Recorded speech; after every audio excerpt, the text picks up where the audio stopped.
because you see the uniforms and you sit down and you go, look at that. That's the Cowboys and the Steelers or whomever. And then the play begins and you're like, that's a third string quarterback. And that's coaches not taking this very seriously because they don't want to get guys hurt. That's all of that.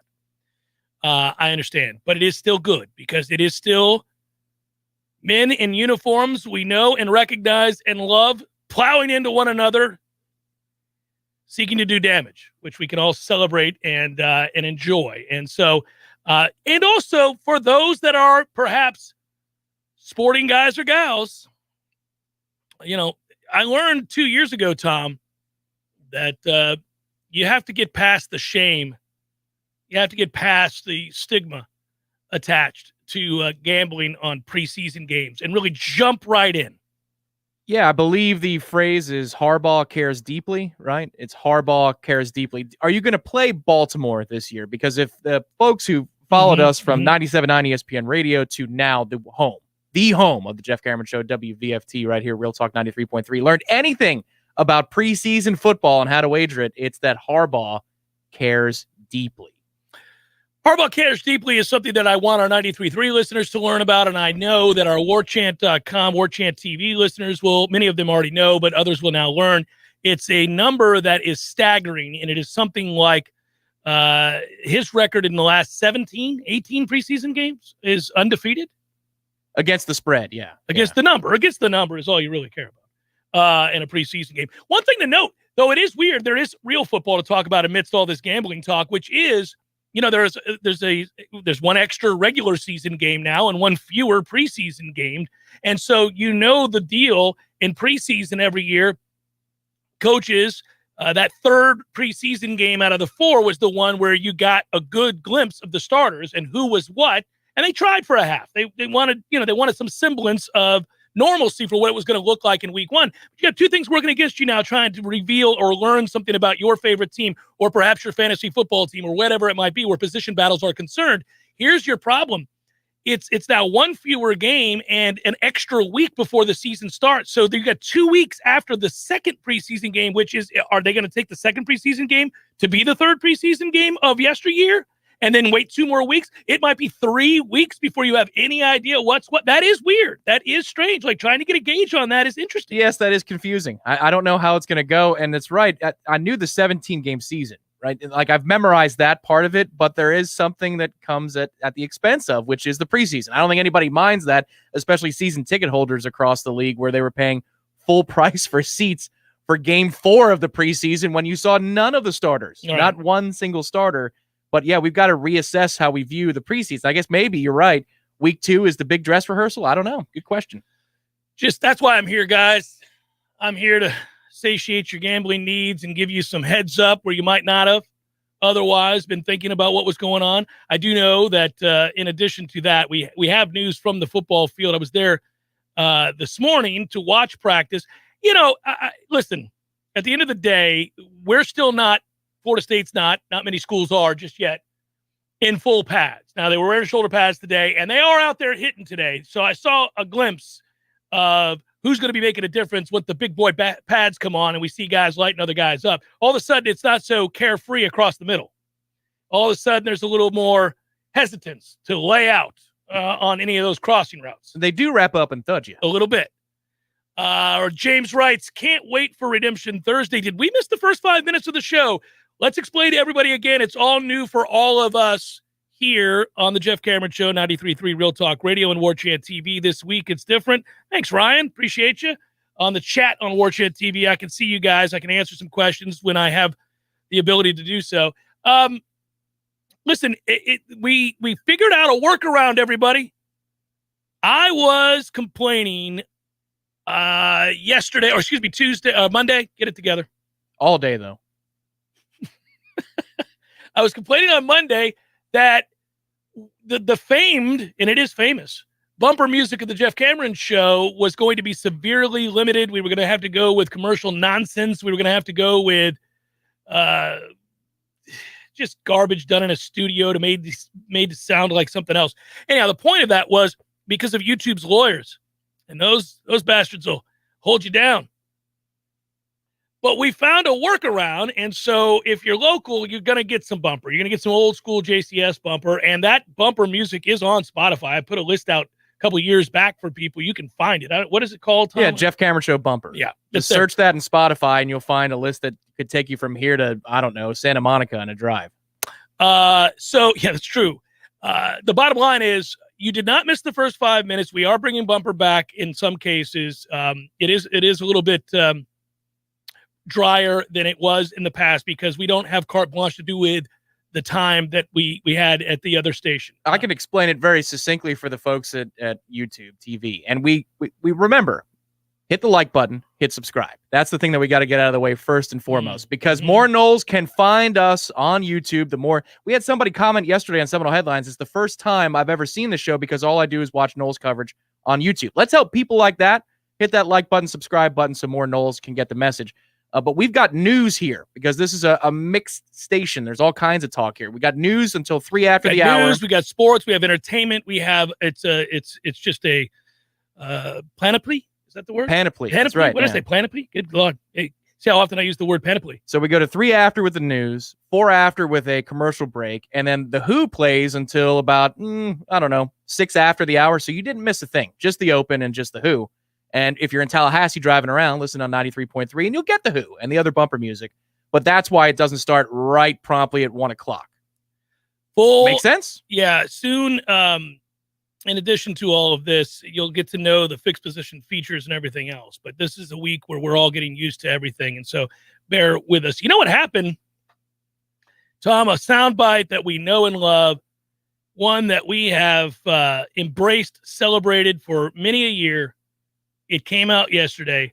What happened? What happened? Play it for the fine folks. The coach's poll. Oh, the coach's poll. The coach's poll. The coach's poll is out. The coach's poll. We love polls. Let that linger. The coach's poll. And the reason we do is everybody's in love with rankings, always have been. You know how that works. Any sort of top 10 anything, top 25 anything, could be movies, could be fast food restaurants, could be games, could be shows, could be you name it. You can't help. They dangle that out there. They trick you, and you jump on it. They get me every time, even when it's the off season, and I know it's nonsense. You know, top weight room facilities per university. Oh, there's a top 10 list.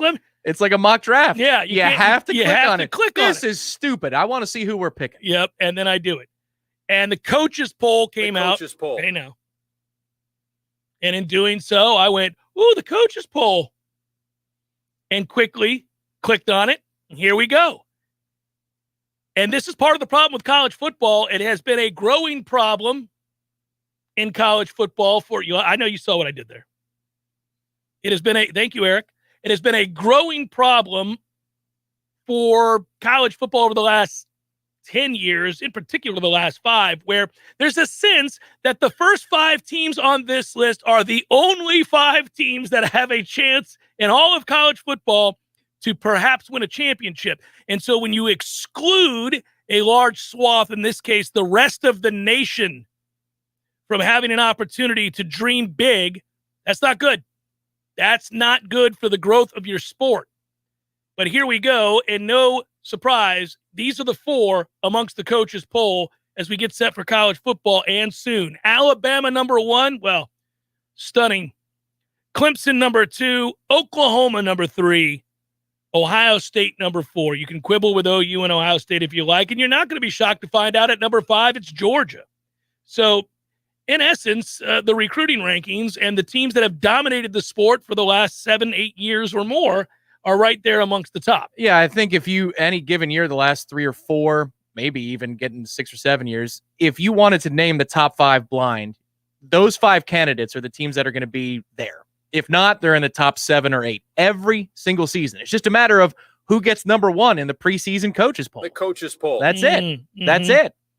I'm going to give you the rest of the coaches poll. The coaches poll. Momentarily. First, however, I want to answer Eric's question because right off the top, he came in strong on the chat. There you go, baby. What's up, Jeff and Tom? Full day in pads. How did it go? Go Noles. 9.5-point underdogs. I believe to Notre Dame is a sod game. Can't be a sod game. We're at home. It is a sod. We're playing on it. Yeah. But we're not going to be cutting away from it if we score the upset. Hey, so let me do this really quickly. I get why we're underdogs, and we will be frequently this season. I do think there's reason for hope, and they weren't in full pads today, something close to it, shoulder pads, but they weren't. It was not a scrimmage, but they are out there hitting. I'm going to tell you, it is a mixed bag. I am not so negative as to come in here and tell you every single day, here's the deal, we're not competitive, don't get your hopes up, don't dream. It just depends on how, I think, balanced you are. I mean, if you are year in and year out, no matter the evidence that has mounted over the previous season, no matter what you saw last year, the year before, the year preceding it, if you always want to believe that the team is going to take a huge step forward and they're going to win 10 games, the way that most of us believe Florida State's birthright because of Bobby Bowden is to be, then I can't help you because that's not going to happen. But I also don't want to tell you don't do that because there's a charm to that. It's when I was young, when I was a kid, when I was really falling in love with the sport, nobody could tell me nothing about my favorite team because when I was 12, I was here to tell you my team was going to beat your team no matter the evidence. That my team was going to win because I really wanted them to win. But you get a little bit older, you go through many a heartbreak, you have the wide rights and everything else happen. Moreover, you become, or you get a good handle on reality, and you become far more pragmatic. It helps you. It behooves you to go into a season with realistic expectations. That way, you're not devastated. That way, you're not going in thinking one thing and then stark reality hits hard and you think, well, my God, this is disappointing. No, it's easier when you just have a realistic view. So there are things emerging. Today's practice, and you're going to hear from Mike Norvell right here. We're going to play that clip for you in just a moment because it's pretty succinct, and I'll respond to it. He's starting to see some things that he likes, and I agree with him. Go ahead and play the clip, and then I'll follow up on that before we go to break and tell you, kind of tease there a little bit what I am excited about. Today was a good day. It was good to see everybody together. Really trying to push the tempo of practice. A lot more team situations with that. It kind of all goes to the process of what we're trying to build. Big fundamental work the last 3 days. Today, get more of it, putting together. Added some situations, third down situations. It was a dominant third down performance from the defense. So there's a lot of guys flying around, but it's great film to get to continue to improve offensively. I like what I'm seeing, and I like the competitive spirit. We saw some explosive plays, there offensively today in the run game and in the passing game. It's coming along. And 4 days into it, but I think the work that's being put in, we just continue to have the consistency, play in and play out, pushing the tempo of how we operate. But I thought there were some good things that showed up today. Okay, the beginning part of that quote is code for the defensive line blew up the offensive line. We couldn't get a lot going in third down situations. That's normal, and that's everywhere. Don't fret. Defenses always ahead of offenses early in camp. That's the way it should be. In fact, if your offense comes out and dominates the defense early, get nervous. Unless there's a track record of kicking butt and you have one of the most prolific offenses in the country, say maybe Lincoln Riley's offense at Oklahoma or something like that annually, you ought to be concerned if your offense hits the ground running like that. Defense should be ahead of offense. It is right now without question. That also marks a return to normalcy because last year that was not the case across college football. Unless you're a Boston College fan or something, offenses ruled the day. And that was something that we just couldn't wrap our minds around. Over totals, sloppy defensive play, wide open receivers. Defense. Look at LSU's defense last year. I mean, what a travesty. Obviously, ours was a sieve, but we weren't any good to begin with. LSU was coming off a championship.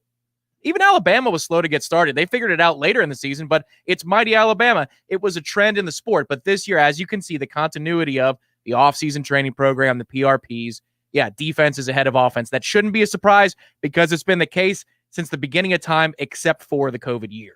Yeah, one note, we talk about Alabama came around. They gave up like 4 million points to Florida. I mean, they couldn't stop. I mean, they won the game, but that was a weird season. That was a good offense. Mullen should have cashed in with more. It's terribly unfortunate. He can't just, break through. But they couldn't get stops. They, too, could not get stops. I'm telling you, all throughout football last year, there were exceptions, but very few, though. You think about that tight end that plays now for the Atlanta Falcons and Tony and Trask. Oh, they had talent. Yeah, it's terrible. Well, they couldn't get stops. They had to throw a shoe against LSU, too. It's a terrible loss for Dan. Beautiful day. Unbelievable. Rounding out the top 10 of the coaches poll. Hey, now, Texas A&M at 6. Okay, Jimbo, a little bit of pressure moving on from Kellen Mond. Notre Dame at 7. No chance, no how. First one I circle and say BS. I'm calling BS on Notre Dame at 7. No way that team finishes anywhere near 7 by season's end. The coaches poll. Side note here with Campbell at Iowa State. People want to just bow at the feet of him at Iowa State. Can you win an important game? Ever? That's 8. I mean, 9 North Carolina, 10 Cincinnati. I'll come back, round out the coaches poll.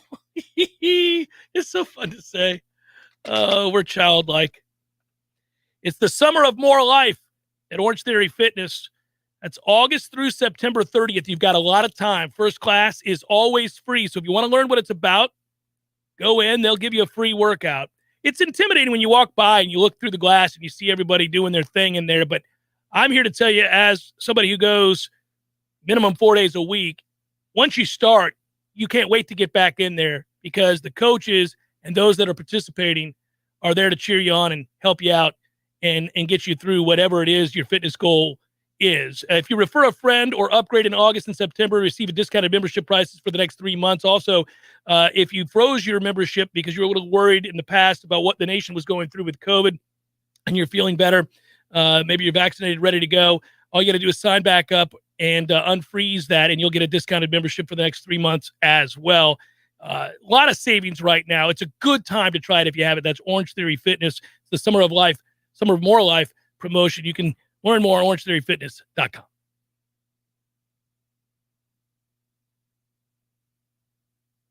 Fun. I really like how sore my arms and hands are. And those sloppy edges and corners, I'll get used to it. Not a chance. So before you get all your brushes and rollers and buckets and blankets, contact B&B Painting of Tallahassee. Interior painting, exterior, commercial, whatever you need painted, B&B Painting of Tallahassee is your first choice. Get a fast, friendly, and free quote today with a quick visit to bnbpaintingtallahassee.com. That's bnbpaintingtallahassee.com. T-Spark Enterprises, roofing and construction services. T-SparkConstruction.com. We conquer all peaks. We fix those darn leaks. Call 850-766-1340. T-Spark Enterprises, roofing and construction services. T-Spark, TSparkConstruction.com. License number CCC 1331204. When you need a plumber quick, how long is an acceptable time to have to wait? Yeah, hey, it's the Millers again. Just calling you about our little plumbing problem. 2 hours? Hey, we were hoping you can get here soon because the water is getting really bad. I mean, please hurry. 4 hours? I know you said you were on your way, but, honey, tell the kids to drink water. 8 hours? Don't worry about us. We're fine. At M&L Plumbing, you'll never have to wait long for quality, dependable service right when you need it.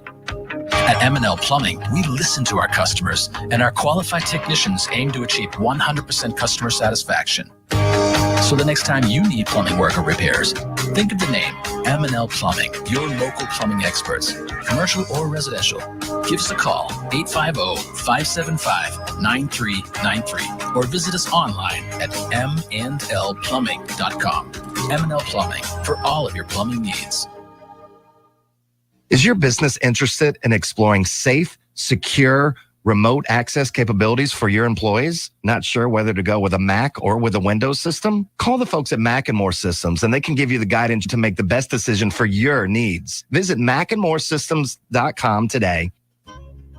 This is an insurance market alert from Barbara at Faircloth Insurance in Tallahassee. A few months ago, I asked you to contact your legislators to help stop the skyrocketing property insurance rates in Florida. Other states average 2 lawsuits per day on property insurance claims. Florida has 384 per day. The property owners of Florida are being taken advantage of, but it is not by the insurance companies. The companies are paying out 10 times the cost of a claim or more that would have been paid anyway. People are canvassing neighborhoods, knocking on doors, suggesting that the property owner may have some damage. The property owner innocently signs something that turns all control of any claim settlement to an attorney that becomes the person designated to get the claim check and who controls the disbursement of the claim payment. If we want these rates to go down, we must reach out to our legislators and let them know how unaffordable home insurance has become and that we want them to support reform that will fix the issues. This has been an insurance market alert from Barbara at Faircloth Insurance in Tallahassee. Is your business interested in exploring safe, secure, remote access capabilities for your employees? Not sure whether to go with a Mac or with a Windows system? Call the folks at Mac & More Systems and they can give you the guidance to make the best decision for your needs. Visit macandmoresystems.com today. We all want more energy, more strength, more results. Well, welcome to Orange Theory Fitness as you take a step towards feeling more alive today. Backed by science, Orange Theory's heart rate monitored workout is scientifically designed to keep heart rates in a target zone, spiking metabolism and increasing energy. Orange Theory Fitness is a one-of-a-kind group personal training workout resulting in more energy, visible toning, and extra calorie burn for up to 36 hours. Experience a more vibrant life today with Orange Theory Fitness. To find out more, go to orangetheoryfitness.com. The Jammin' Show brought to you by Orange Theory Fitness. 2 Tallahassee locations, Midtown on Thomasville Road and Northside in the Village Common Shopping Center. Online at orangetheoryfitness.com.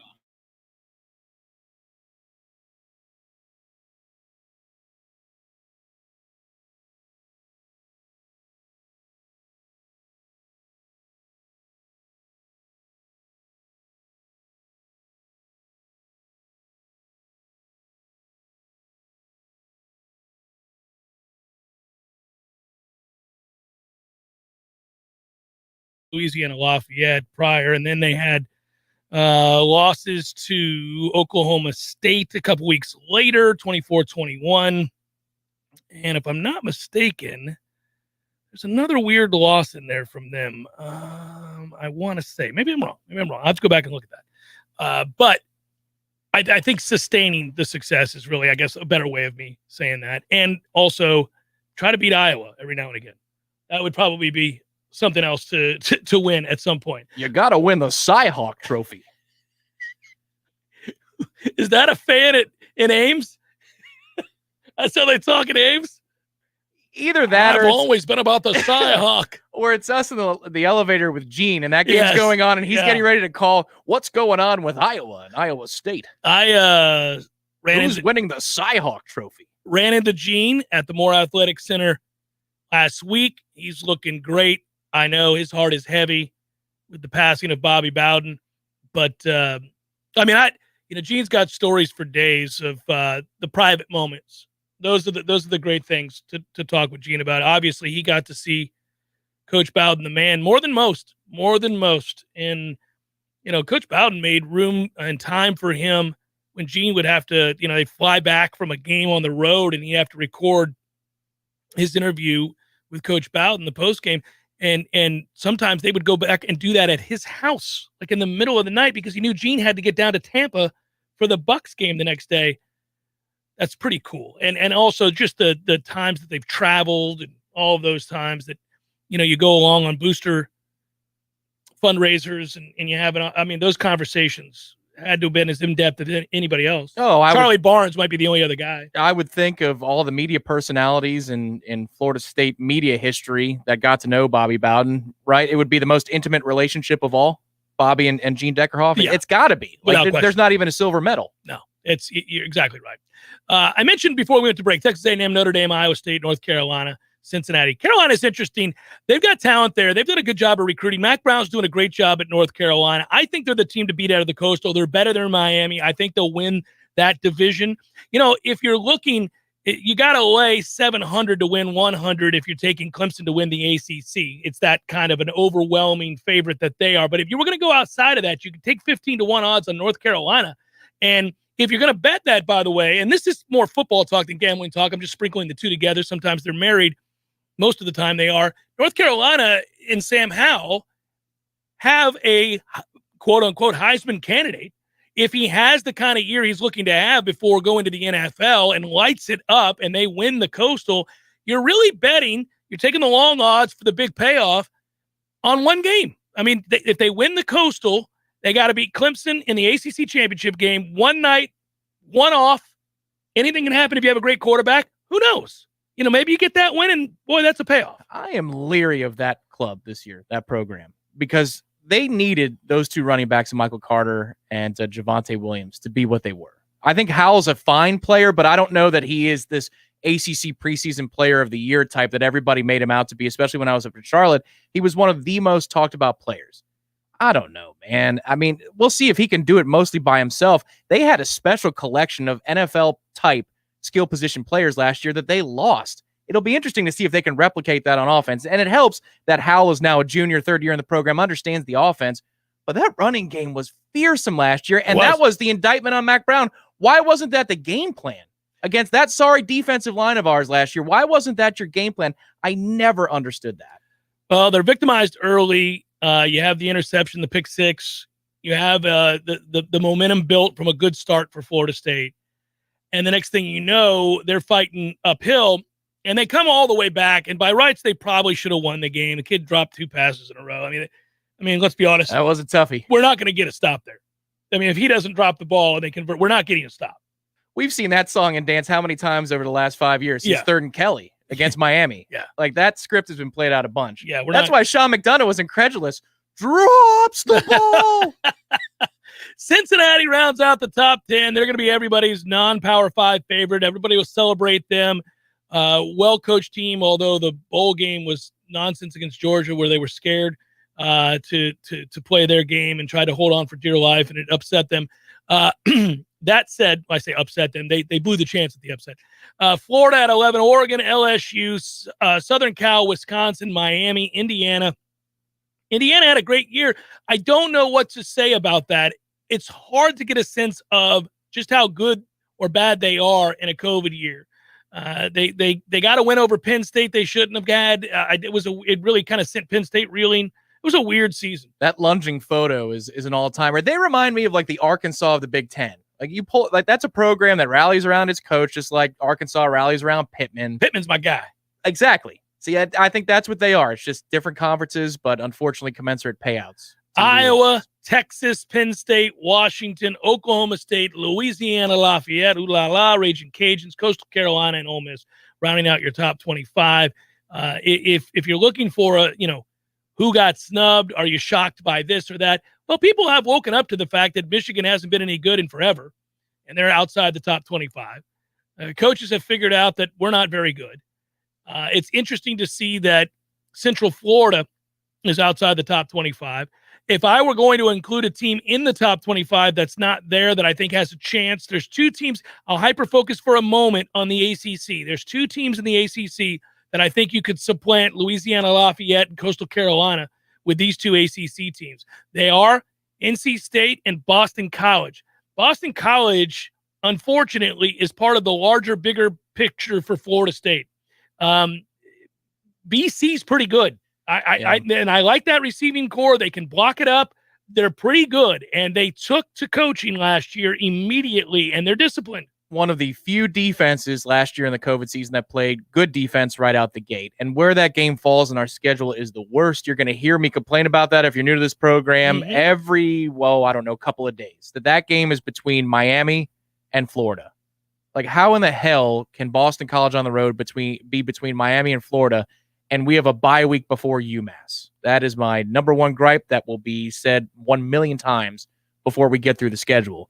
Because the way BC plays, that game is really hard to be prepared for, the way that BC will, considering it is sandwiched between two rivalry games towards the end of the season. That is a toughie. A couple questions here from Warchant TV viewers. Ann writes, no other team in the country lost their legend, their football father. We will play with the ultimate heart. Look out, Notre Dame. Let's address that for a second. My dad brought it up. Lots of Florida State fans have brought it up to me that listen, without being crass, do you believe that the death of Bobby Bowden will inject life into this team early on, because of the emotions that are in play? The game is emotional. It's physical, but it's also emotional. Yeah, I think early on in a game, that is true. I can't imagine that the intensity and the emotions are going to be increased much more than they would have been in our first game back after a COVID season that was devastatingly poor and, moreover, was seen by about 10,000 people a game, right? At home, at night, Labor Day weekend. This is going to be an unbelievable atmosphere. Now you mix in whatever pregame ceremony is going to be done to honor Coach Bowden. That place will be electric. The problem is that wears off pretty quickly. That at some point, physically bigger, stronger, faster does begin to take hold. I'll go to what I said to you 2 months ago, and I'll say it again here.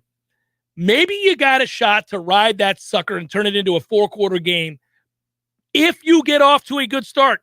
You cannot listen, this is a group of guys that have not won anything. It's a group of players that have bought into Coach Norvell. They're working hard. I've been out there at practice. They are working together. They are working as one. They are climbing together, all that stuff. It's, you can roll your eyes, it's cliche, but it beats the disjointed look that we've seen in years past. And I do think that they're committed, but I also know that deep down, when you haven't won anything and you have not had a lot of things go your way and you haven't won consistently or won big games against teams that you were under, pretty well significant underdogs in, then you need some things to go right so that you can begin to believe it. You get in that game and you get down 14-0. I don't think Bobby Bowden's passing is going to lead the charge back. And I don't mean that again. I'm not being cynical. I'm just saying that at some point you gotta build a lead and try to play it from in front like we did against North Carolina, and maybe that energy sticks around a little bit longer. Yeah, you got to play well, but I mean that atmosphere, I would agree for just the Notre Dame game. That atmosphere is going to be different. It's going to be a completely different animal. I mean, you remember when times were good almost 10 years ago now in the midst of the 29-game winning streak, not all 8 p.m. kicks were alike. Like some of them you felt a little bit of extra something. I remember Notre Dame in 2014, Chris Fowler even talked about it, the defiance in the crowd, because of the feud that was going on between FSU fans and ESPN, specifically Chris Fowler. There's going to be a unique feeling to that game like we've never felt before. And maybe that influences things like, I don't know, a flag where there shouldn't be a flag. An official pulls the trigger on a penalty that is a holding call, that is a complete phantom call, and maybe Notre Dame's in 3rd and 17 instead of a big play down the field. I think those types of things could happen and influence the game. I don't know necessarily that it will be from the roster. I think it'll be from Doak Campbell Stadium, Bobby Bowden Field, more than anything else. If you're watching us on YouTube TV, if I could speak, thank you very much. Please do us a favor. Remember to hit the thumbs up and subscribe to Warchant TV. Likes on our videos spread the word to other Seminole fans looking for quality content. Subscribing to Warchant TV is completely free. Hit the bell after subscribing to be notified anytime we go live or offer up more of our great content, all from warchant.com. More of the Jeff Cameron Show at 93.3 Real Talk Radio in a moment. Your local news now. On Friday, August 8th, Governor Ron DeSantis paid a visit to Chipola College and gave them a check for nearly $355,000. The check will go towards improving the cybersecurity program at Chipola, particularly training and certification opportunities in network security and digital forensics. Chipola College officials say there are currently about 500,000 unfulfilled cybersecurity jobs, and they want to equip their students to fill them. Governor DeSantis said the reason cybersecurity jobs are growing is due to security threats from overseas. The money from this grant will start going out to students as soon as next semester. The historic gaming compact between the state of Florida and the Seminole Tribe of Florida was deemed approved by the U.S. Department of the Interior. This is the largest gaming contract in history and will generate a minimum of $2.5 billion in new revenue to the state over the next 5 years, as well as an estimated $6 billion through 2030. This is Rachel Lene with your Real Talk 93.3 local news update, brought to you by Macklemore Systems, Tallahassee's go-to Mac store. Check them out online at MacklemoreSystems.com. This is meteorologist Paul Trombley with your Real Talk 93.3 weather update. Chance for scattered thunderstorms this afternoon, otherwise mainly cloudy skies. High temperatures reach up to 93, southeast winds around 5 miles per hour. Partly cloudy skies tonight, chance for scattered storms, lows around 74. A blend of clouds and sun tomorrow, chance for scattered storms, highs level off around 94. This report is brought to you by the Lawn Johns. For all your landscaping and lawn care needs, visit thelawnjohns.com. Right now, 92. Hey, you, can't you read the sign? It says, keep off the grass. Oh, but I just wanted to feel it. Excuse me? I wanted to feel what it was like to have an amazing lawn like you do. It always looks so good, even in the summertime. How do you do it, neighbor? They're called Lawn Johns. They come once a week. Maybe you should give them a call so you can tell other people to stay off your lawn. How's that sound? Ooh, yes. I would love to tell people to stay off my lawn. For the very best in lawn care, call the Lawn Johns at 850-322-2567. Stay off my lawn. We all want more energy, more strength, more results. Well, welcome to Orange Theory Fitness as you take a step towards feeling more alive today. Backed by science, Orange Theory's heart rate monitored workout is scientifically designed to keep heart rates in a target zone, spiking metabolism and increasing energy. Orange Theory Fitness is a one-of-a-kind group personal training workout resulting in more energy, visible toning, and extra calorie burn for up to 36 hours. Experience a more vibrant life today with Orange Theory Fitness. To find out more, go to orangetheoryfitness.com. Greg Tish, Real Talk 93.3. Hey everybody, this is Greg Tish. Thank you so much for listening to Real Talk 93.3. Don't forget you can check out me and Maddie Rowe every Monday through Friday from 6 a.m. to 9 a.m. on the Greg Tish Show. Wake up with a smile with the Greg Tish Show. How's that sound, Maddie Rowe? Is that a good promo for you? That's good enough for me. Is that good? Are we It's at good for 30 everybody. seconds yet? Right about now. The Greg Tish Show, Monday through Friday, 6 to 9 a.m., only on Real Talk 93.3. The Cameron Show is a production of the Warchant.com Multimedia Network. Check out Warchant.com today for the latest news inside Florida State athletics. That's Warchant.com. Now, back to Jeff on Real Talk 93.3.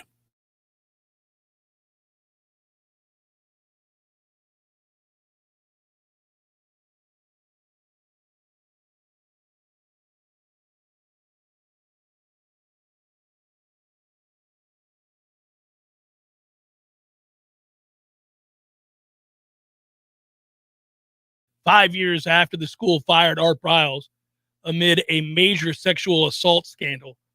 When you find out what the NCAA's Committee on Infractions handed down its ruling 5 years later in the midst of all of that, you kind of just, again, are reminded of how impotent the NCAA is really to do much of anything. They did uncover violations. In fairness, they would uncover violations if they were to probe, turn on the lights, if you will, investigate almost any major program, Power 5 program, not to the degree with which these charges are levied, but I'm saying nobody's squeaky clean in their efforts to play big-time college football. The NCAA panel that oversaw the case, quote, could not conclude that Baylor violated NCAA rules when it failed to report allegations of sexual assault and interpersonal violence on campus. They think they failed to do so, and that's abhorrent. We're not sure it's an NCAA violation, however. We don't feel like that crosses the line of our NCAA rules. That's not what you do. Baylor admitted to moral and ethical failings in its handling of sexual violence on campus. It's a tough one. That's a toughie there. Yeah, we may have dropped the ball on the whole ignoring sexual violence and predators on our football team. That's not what you do. Sorry about that. They did argue those failings, however, egregious, did not constitute violation of NCAA rules. Ultimately, and with tremendous reluctance, quote from the NCAA, this panel agrees. And get the hell out of here. So, again, this is what happened. Now, you could say this is a legal matter. Got it. Yeah, but I mean, okay, what we knew a month ago was where this was all going with the NCAA. When, Yes. when Mark Emmert says, I don't know, you're going to have to restart. You're going to have to start things over. There's not much more we can do. That basically means that he knows a few things are going down. Number one, NIL's coming. They can't stop it. So what the hell can they even And police conferences anyway? have just decided to do whatever they're going to do. Exactly. For television revenue, he probably knew that this report was coming down and this was going to be the ruling. He's like, I'm going to get out before all of this bleep storm begins. And this is just another chapter in the book that is towards the end of the novel that is the NCAA. Yeah, it really is. It's just one more reminder. It's another stamp that the NCAA is going to be, or if it is in existence, I would say it's going to be saddled with a different league. It ain't going to be the Power Fives. They're not listening to the NCAA. The members institutions have decided to ignore them completely. The irony is maybe they'll be in charge of Olympic sports, and those are the ones, including women's sports, that Mark Emmert besmirched when it was March Madness time. Oh, you Remember mean by that? providing them like a set of dumbbells and a? That's correct. Yeah. Like, rusty old stuff Yeah. you'd see at an antique store, right? And then he doubled down and said, well, I mean, come on, you got to handle it. What? Yeah. It's your job specifically. Like, that's your job. The red tape and the kind of indirect, or as I like to say, pussyfooting that you hear or read between the lines in this response is staggering. The panel, again, showing tremendous reluctance, agreed, quote, to arrive at a different outcome would require the committee to ignore the rules the association's membership has adopted, rules under which the committee is required to adjudicate. Such an outcome would be antithetical to the integrity of the infractions process. The rules, the NCAA rules, do not call the Committee on Infractions to adjudicate how schools respond to issues like sexual assault in athletic programs. So if you remember, you can go back not all that long ago here at Florida State, where we did talk about how this got very murky when you have, Title IX, you have accusations, and they're criminal accusations. And what does the school do in that situation? What are they required to do? What is an athletic department to do? What is a coach to do? What is the NCAA going to do? And we knew we were entering into a new era where this was going to, as I like to say, you're going to have to define your terms here about what schools are responsible for. Yeah, but what they're saying is $100 handshakes or phone calls outgoing from a coach to a recruit instead of incoming from a coach to a recruit. That's our business.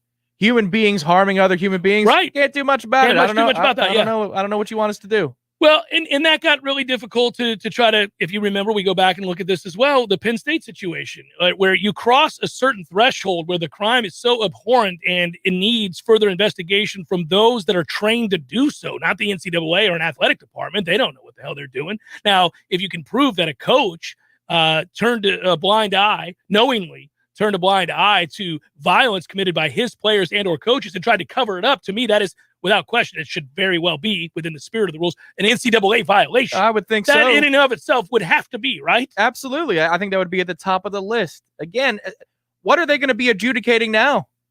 If these NIL deals, endorsements, paid by boosters in many circumstances to players are a thing of the future, where an Alabama quarterback who has not taken one snap at the position could be a millionaire.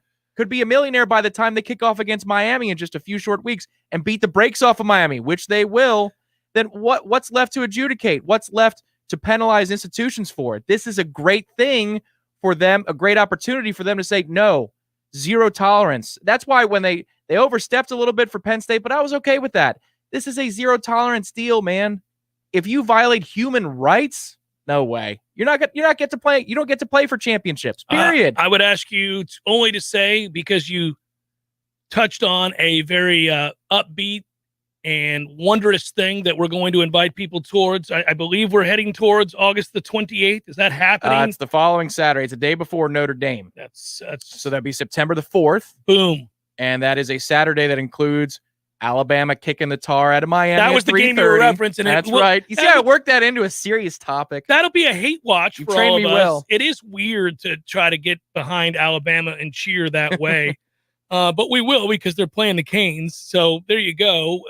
And that is official. We are doing this. This is a thing. It's going to happen. Yeah, it's going to be our Libations Fest. Okay. Y'all remember our Libations Fest if you came over from the old place? Well, it's good to see you there, Hank. You remember our Libations Fest, don't you? Good. Come on in. It used to be Friday Fest, but then they moved it to Saturdays sometimes, so they called it, even one time it was a Sunday because Virginia Tech, Florida State was a Monday. So they just called it Fest instead of Friday Fest. I like it, and I'm excited about it. It's a good thing. And you know what else is a good thing?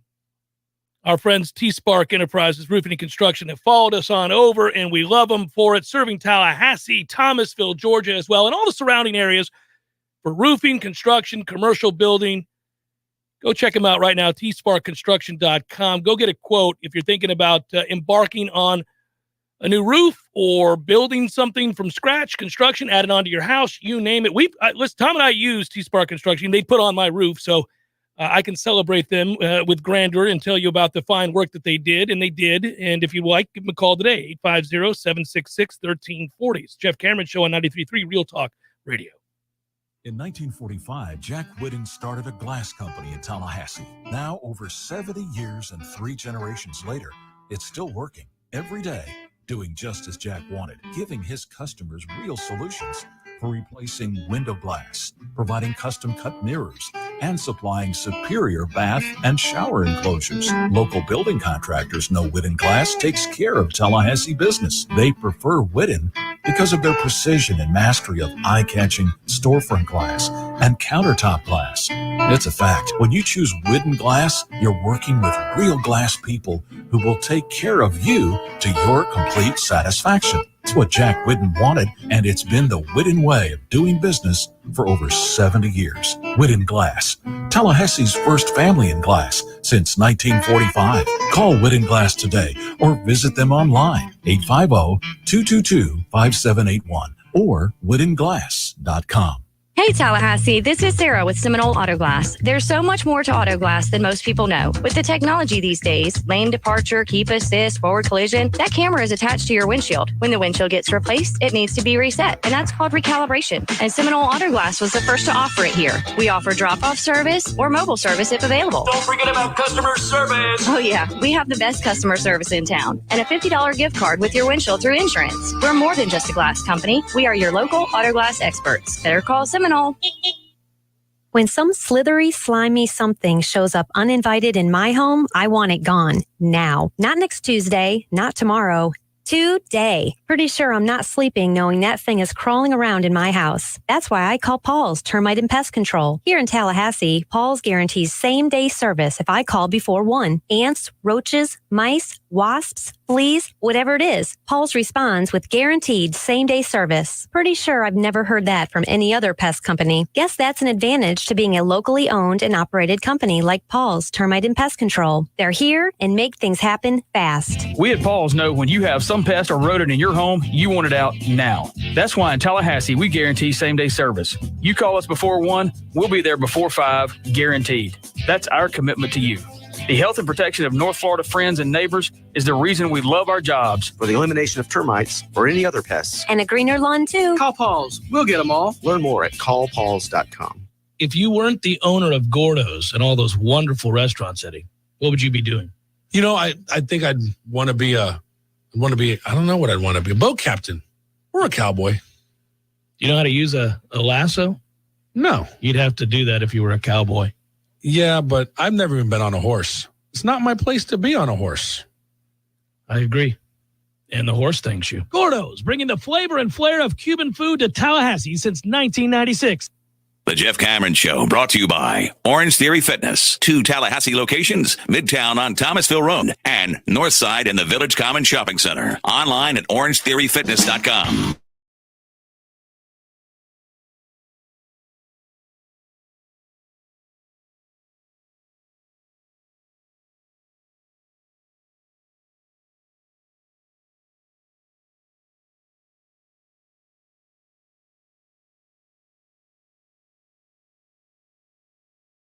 Here, I think in terms of the Noles not having to beat Notre Dame, but keep it competitive, be in the game.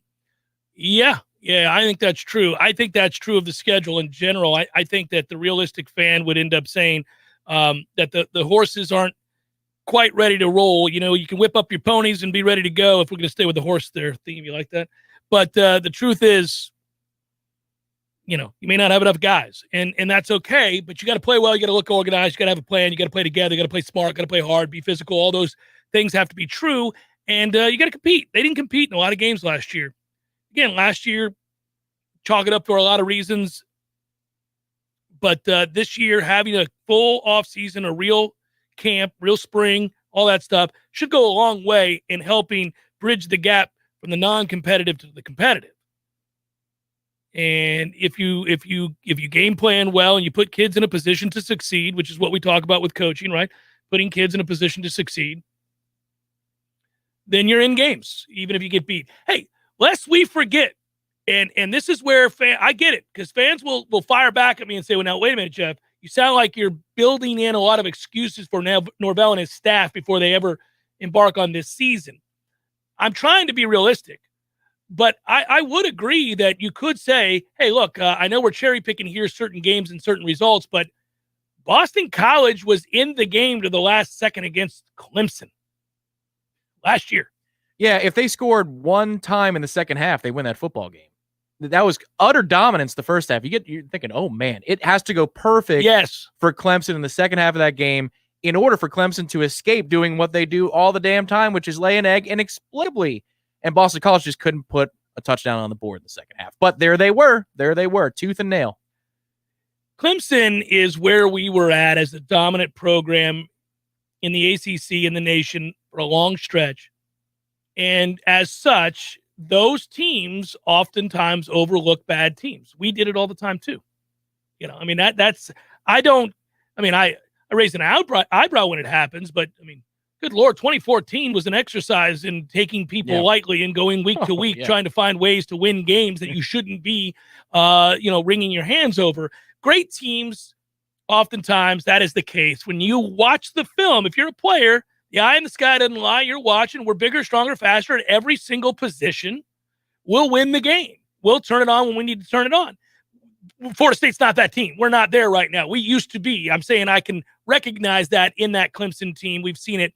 And as such, they have a couple of scrapes every year in which maybe they didn't take somebody seriously. But the larger point here was that you don't have to get boat raced every time you play somebody who's better than you. You can be in a game. You can vie for an upset. You can potentially put yourself in a position, if things bounce right, to get an unexpected win. We haven't really done that in a long time.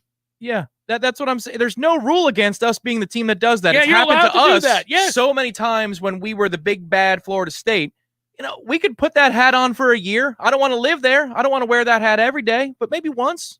Just this season, we could be the team that rises up and surprises a couple of teams on our schedule. I thoroughly enjoyed the turnaround under Jimbo Fisher and the immediate signs that the team was moving in the right direction and that there was reason to hope that you weren't good enough to win a national championship this year, but all the signs pointed to that team becoming really, really good in a hurry.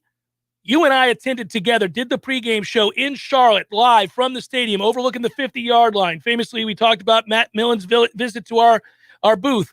But the point of that game was we watched it and thought, man, how about this team making the ACC championship game against Virginia Tech? They can't win the trenches. They're on roller skates defensively. They're exhausted. But that's how quickly it turned around. You knew that was the impetus for the next season and the following season. They were about to be good. I think what the person who made this, I've already moved on from the page. Sorry, but that comment suggests that's really, to me, the bottom line. Can you be competitive? Can you be in games? Can you show real growth? That gives you the carrot to believe, okay, we're building towards something. Perfect example. Okay, so that season is one that we remember fondly. That's 2010. Yes, because it it is. Finishes in the Peach Bowl. We played South Carolina. We win the 10th game. Greg Reed lights up Marcus Lattimore. the hit for the ages. Right. And then Christian Ponder gets concussed, and they run the option offense. And back, if you think about it now, Brian Stork was lined up next to Rodney Hudson. That's as good as it gets in Florida State history with two interior guys. Yeah. Next year, we're at halftime of the Notre Dame game in the Champs Bowl, and we're pissed off. Why? Because expectations had changed.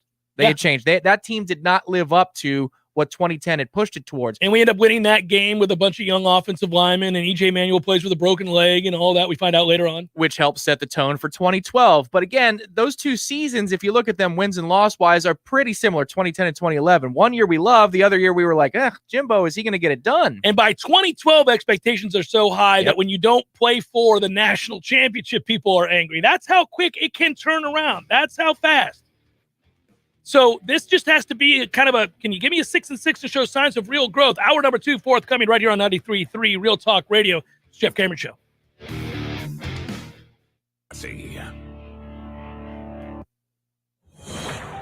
Breaking news this hour from townhall.com. I'm John Scott. Officials say the Taliban have seized 3 more provincial capitals in Afghanistan and a local army headquarters. The insurgents now control some 2/3 of that nation as the U.S. and NATO finalize their withdrawal.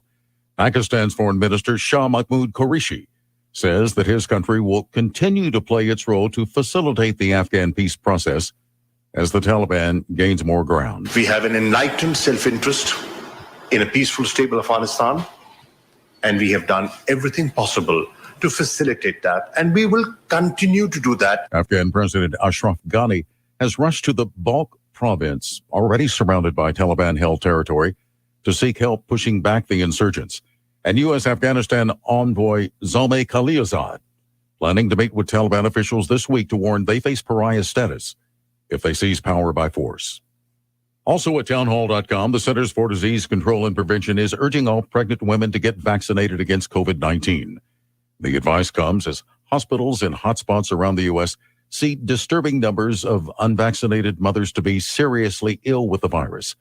The CDC recommendation echoes recent guidance from top obstetrician groups. Pregnant women run a higher risk of severe illness from the coronavirus, but their vaccination rates are low. Inflation continues to rage. But the Labor Department says that while consumer prices did rise last month, it was the slowest rate of increase since February, a 0.5% rise from June to July.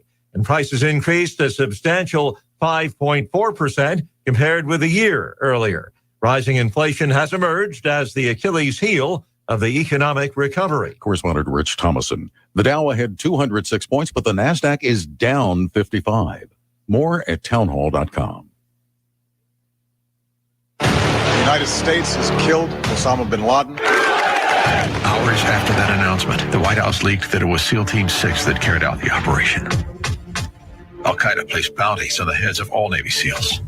Then, just 3 months later, Extortion 1-7 requesting permission to take off. a U.S. Army helicopter carrying many from SEAL Team 6 and others entered the Taguy Valley. That's all flash. You seen flash?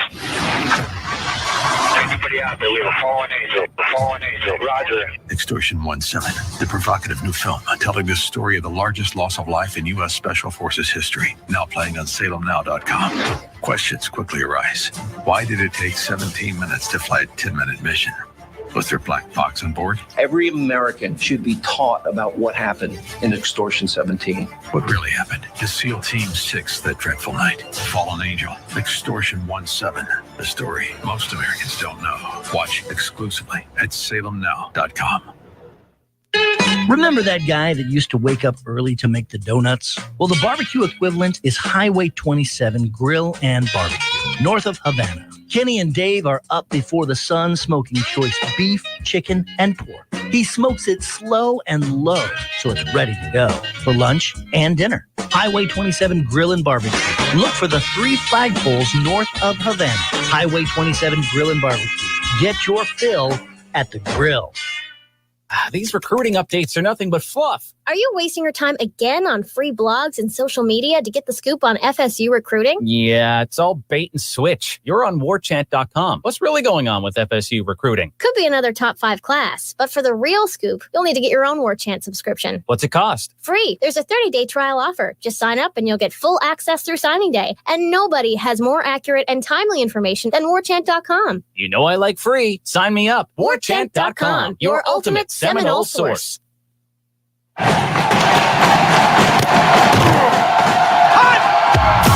Broadcasting live from Florida's capital city, this is the Jeff Cameron Show, brought to you by Orange Theory Fitness on Real Talk 93.3. Now, stop what you're doing and listen closely. It's time for the Jeff Cameron Show in 5, 4, 3, 2, 1.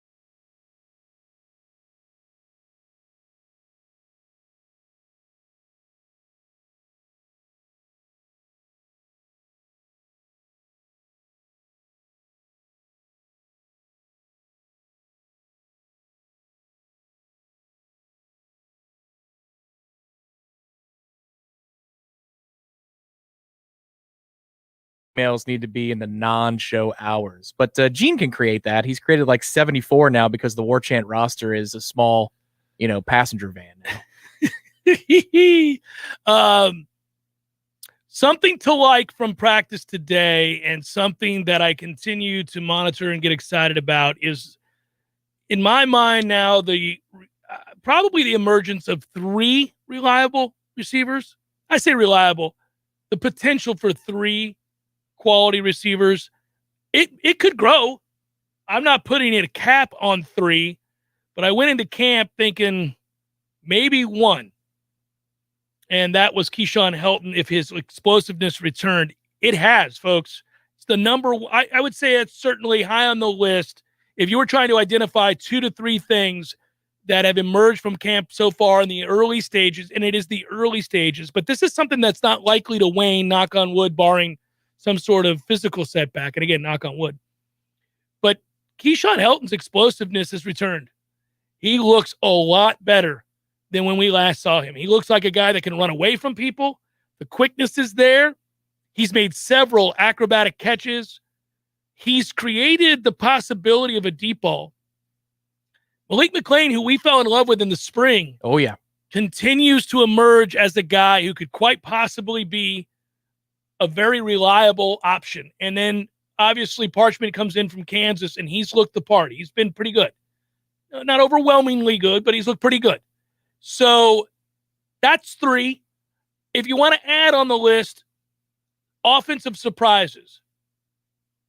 I'll tell you, Wilson, we find out that loss last year with the Achilles at tight end was a big deal.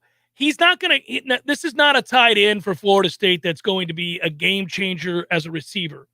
But he allows you to run 2 tight end sets in which he's a really good blocker. He's built like a Mack truck. That's a big, big man at the point of attack.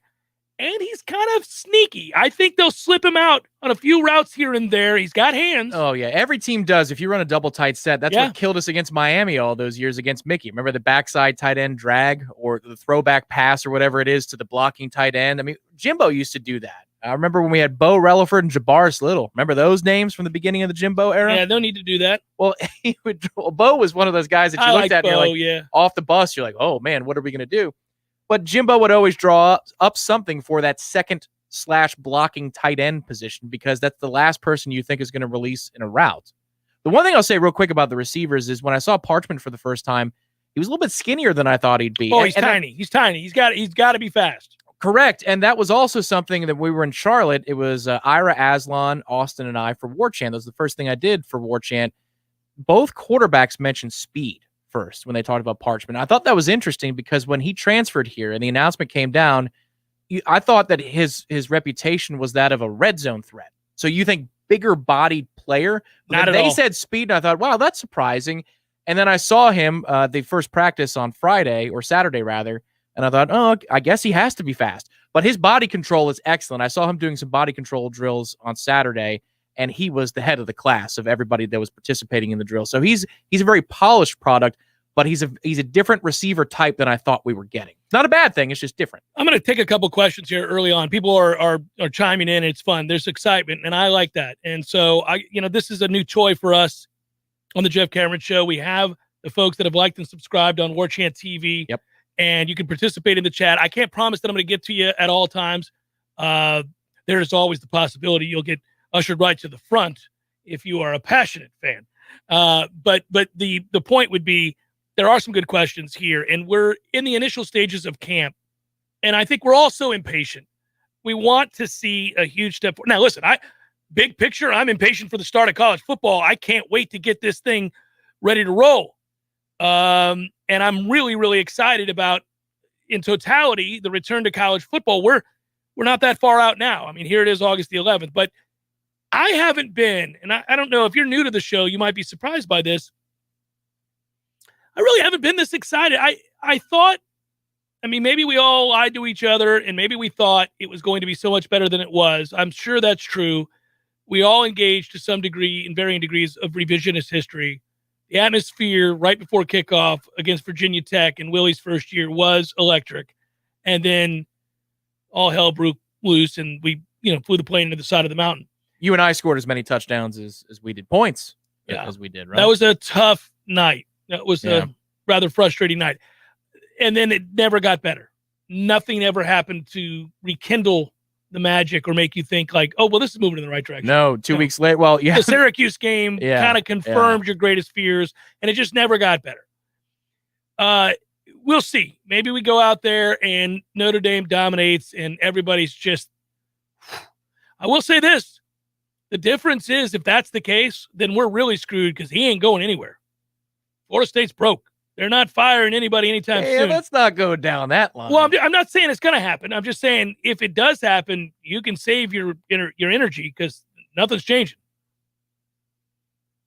I'm just here to tell you that things are different in a lot of ways. Ask the players. Don't bother with my opinion. Ask the players. They'll tell you. There are a lot of things that are happening very positive. It's just that if it does happen, it is going to be because you still just don't have the hosses. I said it on Monday's show. This is not the year to be playing Notre Dame to start the season. And I'm not even high on Notre Dame this year. The transfer from Wisconsin that's going to likely win the job at quarterback for them kind of sucks. And I don't believe in Notre Dame. They're replacing 4 of their 5 starting offensive linemen. When I say I don't believe in them, they're preseason ranked in the coaches poll at number 7. The coaches poll. You got me. Yeah. But they're not a top 10 team. I think they take a big step back this year. Kelly does a good job with that program, but I don't think they're a strong Notre Dame team this year. But okay, that said, the areas where you get excited and some of the things that, give you a little bit of hope is they are infinitely more focused and disciplined and passionate and locked in on a day-to-day basis than we've seen them in a number of years. Yeah, so I can tell you that coming out of the first spring practice this year, driving home, called the wife to see if I needed to get some groceries or anything for dinner, and she said, how'd they look? I said, ooh, they got a long way to go. Long way to go. We got a long way to go here. The first fall camp practice on Saturday. It was earlier in the day. Still made a phone call. You need anything? How'd they look? Well, that practice was way better than the first one in spring. Would you agree with that? Yeah. It looks like there's actually some linear improvement. They've had a real offseason. They practiced together. They had a real spring. They built on. They improved upon their areas of weakness. They went ahead and paid attention to some of the areas that had to be buttoned up, cleaned up, worked on it. Guys had an offseason of workouts with Coach Storms, proper nutrition. Yeah, they've figured out some things, as one would like to believe an organized coaching staff would do. Ryan asks, did we finally flush the roster of the guys that celebrate incomplete passes 10 yards over an open wide receiver's head and flexing after they catch a tackle for 15 yards? We'll see in a game. They have it practiced. None of that stuff is happening. It's on to the next, as it should be. Steven writes, what about Tom's guy, Jordan Young? Sorry, Tom, had to show that one. That's fine. I saw it. That's all right. You know what he'll do? He'll make 1 or 2 plays this year that leave you thinking, wow, why isn't this guy on the field more? And then he'll make a bunch of other plays where you go, why is this guy on the field? That seems to be who the player is so far. Now, maybe he develops. I still have a little bit of faith left, but my faith is being tried. Yeah, it just hasn't happened for him. I saw him today at practice and he made a play. And he made a play. And to show you where we're at with your guy, everybody there was like, oh, wow, look at that. Jordan Young made a play. But he'll do that. And then, you just don't see him for a while, or you don't notice him. Positive note on a side here. Dylan Gibbons looked like he might actually contribute to the depth chart. I have been disappointed in his body type, how grossly out of shape he is upon arrival. Oh, wow. Been disappointed. Gonna take that to the air. All right. Well, he came in out of shape. Now, all right, I'm gonna tell you something. That could very well be a situation where he was nursing injury and having to overcome it. This isn't come on now, don't be that guy. This isn't a personal attack. Yeah. If you're fat, you're fat. He is. It's a good hedge, though, on the injury thing. just in case. Oh, he might have been. Know. No, he might have been. He might have been. He may have been. I don't know that because I know from Aslan's awesome piece on Warchant.com that apparently he wasn't a big part of that at that time when they were doing all that. So he might have been recovering from something. So I'll give him an out. But today he moved better. He got out and pulled and looked like he was, capable. Norvell praised him for it as well. That's always important because sometimes the coaches won't give you praise because they're pissed off at you. But he noted that Dylan did a good job today, and he brings the understanding of what they're trying to do, the angles they're trying to create, which makes total sense given the fact that it's Notre Dame and Texas A&M that are probably the two biggest offensive line factories the last 5 to 6 years. So it makes sense that he would understand the position. Yeah, I without question. And it's to me, I like his honesty. I mean, I think he's willing to come and tell you what's happening after practices to a certain extent. Yeah, he really is. He's surprisingly so. Daniel, I love you, buddy. I'll show it just because it's the right thing. People are learning about Tough Love Cameron. That was a little Tough Love Cameron. Yes, it was. It's our first one. We got it out of the way. You were Tough Love Cameron a little bit during headlines yesterday, but the JCS audience here on 93.3 needs to learn. You're selfless in that way. You'll be the bad cop, no problem. I'm not worried about it. Look, we all want the same things. We're just not going to sit here walking in blind into the wall like we can't see. I mean, we can see. We got eyes. We're out there looking at it. What am I supposed to tell you? He's kicking ass? I've seen some things. Yeah, we've seen some things.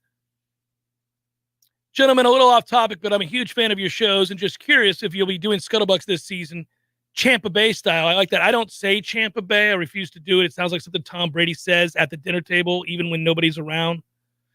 So it's like that. It's disturbing to me. Along with alkalinity. Yeah. Like I won't say it, even though we are champions. And, multiple times over. Once, twice, 3 times a champion in the last 18 months. It's pretty amazing. I'll tell you one of the most likable guys, and there are a lot of likable guys on the staff, but it doesn't matter. It's about results. I get it. But man, we're all human beings. So you root for people as you get to know them and you find out that they're really good guys. And, they're complex. Human beings are complex. We have our failures and our strengths and all those other things that make us unique. Adam Fuller's the guy that I've been hard on last year. The defense did not look to be coordinated. You can be bad and, that there may be many reasons for that, but you have to at least look coordinated. And last year, they didn't look coordinated.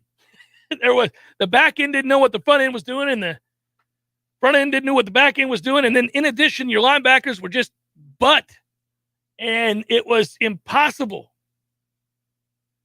to watch us play football last year without wanting to weep a little. Yeah. The number one thing for me was NC State on the road. I mean, Bailey Hockman's going up and down the field, but we're dropping it. What? Bailey freaking Hockman. We're halfway up.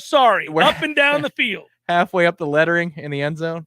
Halfway up the lettering, that's where our drops are pre-snap, and they're like, "Oh, well, yeah, that's a touchdown." That's not taught, and you knew it wasn't. So there were a lot of reasons for where we were at. I just hope for the dramatic turnaround because Adam Fuller is one of the good guys, man. He really is. He's approachable. He'll assess honestly where they're at. He'll tell you what was wrong. He'll be open about that. I'm not going to give up company secrets here, but I've talked to him about it. And when he breaks down what's going on, it's not as if he doesn't have a sense of who they are and what they could and couldn't do and that personnel. It wasn't like it was lost on him, but I think you had a real lack of buy-in in a COVID year. You couldn't coach them hard the way you would want to coach a defense in particular.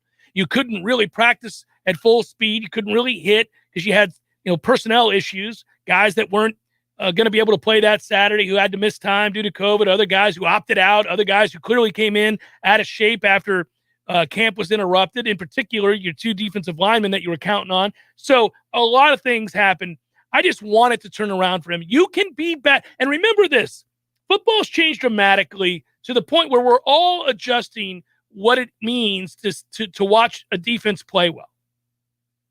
If you're over the age of 30, 35, there was a time when you watched defenses shut offenses down, absolutely shut them down.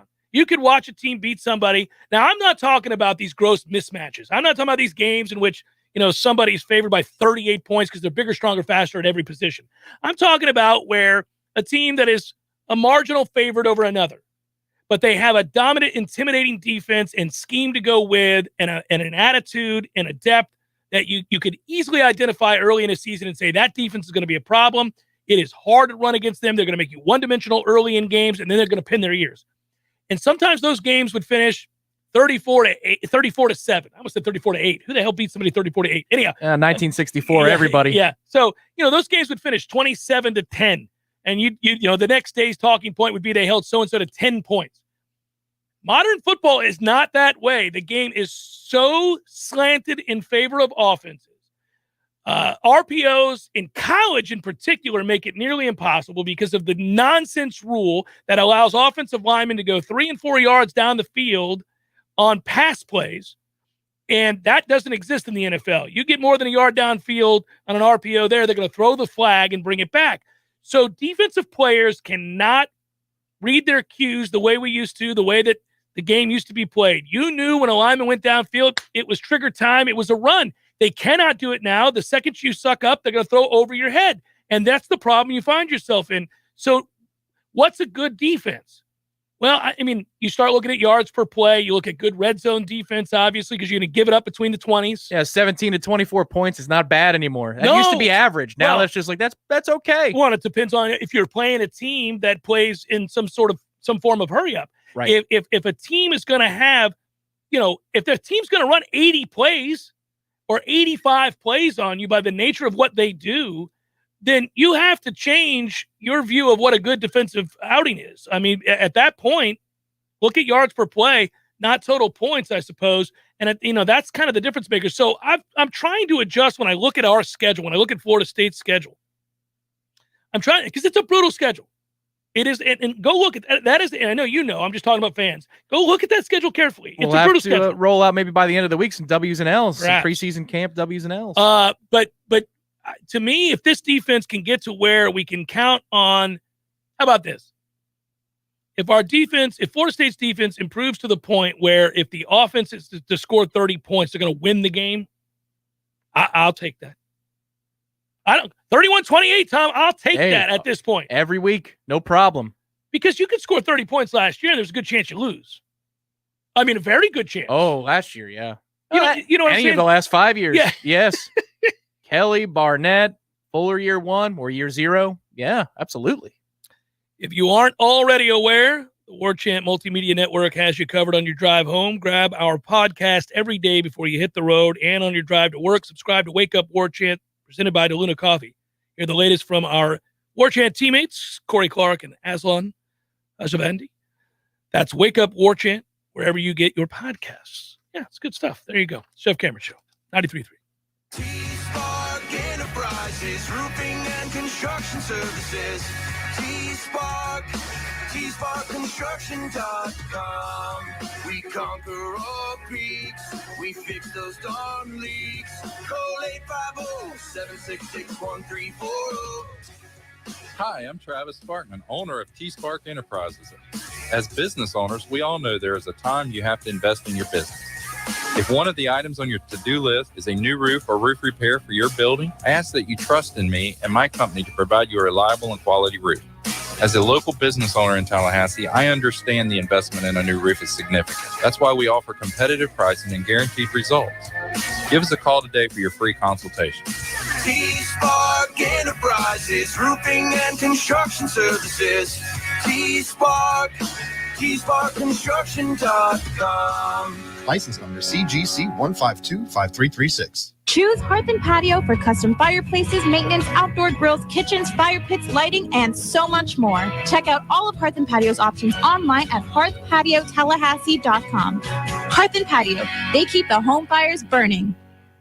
Hey Tallahassee, this is Sarah with Seminole Auto Glass. There's so much more to auto glass than most people know. It's part of the car's structural integrity and one of the few things keeping you in the car in the event of a collision, which is why it's so important who you use. The big insurance company is going to gripe and complain anyway. Don't let them tell you where to go. Go with who you know. Seminole Auto Glass has over 25 years experience. We use the highest quality products from start to finish because we know the importance of what we do. Experience the Seminole difference. We are more than just a glass company. We are your local auto glass experts. Better call Seminole. Applications, onboarding, payroll, termination. Business owners and managers, these are the processes that take away too much time from what you do best. But what if there was a locally owned, responsive solution that would charge you a fraction of the big national payroll companies? Sound too good to be true? It's not. North Florida Payroll Services is Tallahassee owned for nearly 15 years. And in that time, their prices have never changed. The reason North Florida Payroll Services can do that? Exceptional customer service that constantly evolves with the latest technology. From application to termination, for turnkey service for your payroll and HR services, trust a Tallahassee expert and save yourself time and money. North Florida Payroll Services. Online at northfloridapayroll.com. Everyone has their own routine after a long day. For me, I like to take a walk with my dog, get some fresh air, maybe relax on the porch, and lay in my hammock in a nice shady spot. No matter what your routine is, you know the sound of those mosquitoes. It starts with just, then another, and then another. And before you know it, you're literally slapping yourself, running for safety inside. Paul's Termite and Pest Control has an inexpensive solution to this persistent problem. Paul's has a program that treats the grounds, flower beds, shrubs, and standing water, and it controls mosquitoes year-round, which means you can take back control of your yard and quit smacking yourself across the face. Enjoy your yard again, mosquito-free. Call Paul's Termite and Pest Control today for your free consultation for the elimination of termites or any other pest. Visit Paul's online at callpauls.com. That's callpauls.com. We all want more energy, more strength, more results. Well, welcome to Orange Theory Fitness as you take a step towards feeling more alive today. Backed by science, Orange Theory's heart rate monitored workout is scientifically designed to keep heart rates in a target zone, spiking metabolism and increasing energy. Orange Theory Fitness is a one-of-a-kind group personal training workout resulting in more energy, visible toning, and extra calorie burn for up to 36 hours. Experience a more vibrant life today with Orange Theory Fitness. To find out more, go to orangetheoryfitness.com. The Jeff Cameron Show, brought to you by Orange Theory Fitness. 2 Tallahassee locations, Midtown on Thomasville Road and Northside in the Village Common Shopping Center. Online at orangetheoryfitness.com.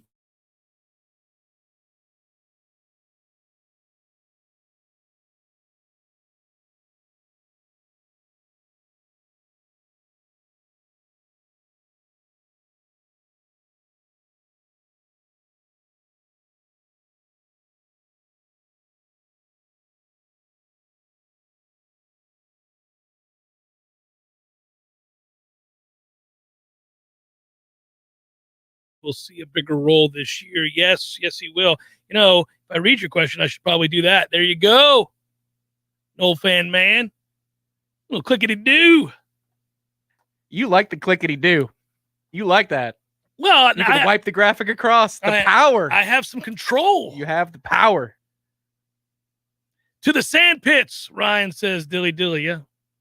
I'm not going to paint my head like Fred did, even though I am indeed bald. I'm not going to do that. You know, this, if you, I keep saying, if you're new to the show is not 2 hours every day, all day, only Florida State. We will get into a lot of other things, but camp has just opened up and we're getting initial impressions, and there is a lot to talk about because of the access given. And yeah, that is the central theme year round is Florida State, but I obviously go off the beaten path. But when we have something of substance like this week where you're starting to see the newer guys and camp has started, obviously it's a week on the heels of Coach Bowden passing away, it is going to be Florida State centric. But once we get really moving into the start of the season, we'll look at the overview of college football week to week, all the big matchups. We have Redemption Thursday. We'll look at the wagers of the week for charity that we do. I just got off the phone this week with Lee Sterling, Paramount Sports. He'll join us to talk and preview the games. That will be Friday at 1:30. We're going to start doing that around 1:30 on Fridays. Looking forward to that as well. We'll welcome in the NFL. And then, of course, as the season goes down, we have the NFL getting underway too. So we'll do all that stuff and have our various guests and kind of give you a little bit more on the plate than just Florida State. But for right now, this week, it's heavy on Florida State. And that's, to be understood, I think, as we try to stay pretty local right now as we join 93.3 Real Talk Radio. So there are, 4 or 5 real options at running back right now? Is there a guy that you like more than anybody else? And I don't mean necessarily that's because they're performing well through the first 3 practices of camp. It's just, is there a guy whose style that you would rely upon more than others, or that you'd want to see on the field more than others? Well, Toafili seems to be the only game breaker that is on the roster. I would tell you that I think they're going to get better play there. I do, partly because Wilson returning to the lineup. Yep. Yeah, it's a 6th offensive lineman. You know, having the opportunity to double the point of attack there. They're going to have a point of emphasis on the run game anyhow. I do believe that. So, you know, that the running game will be better, partly because it has to be better. You know what's interesting? We brought up Jashawn Corbin about maybe the first few minutes of the first show. I think I brought his name up and his comments. He looks great. He looks healthy. He looks, I mean, he's never going to run away from people. That's not who he is, but he is versatile. And that's how you say it, folks, versatile. He is versatile. And he's a kid that can catch the ball. He's a thick kid, so you can run him 20 times if you wanted to, if he got into a rhythm.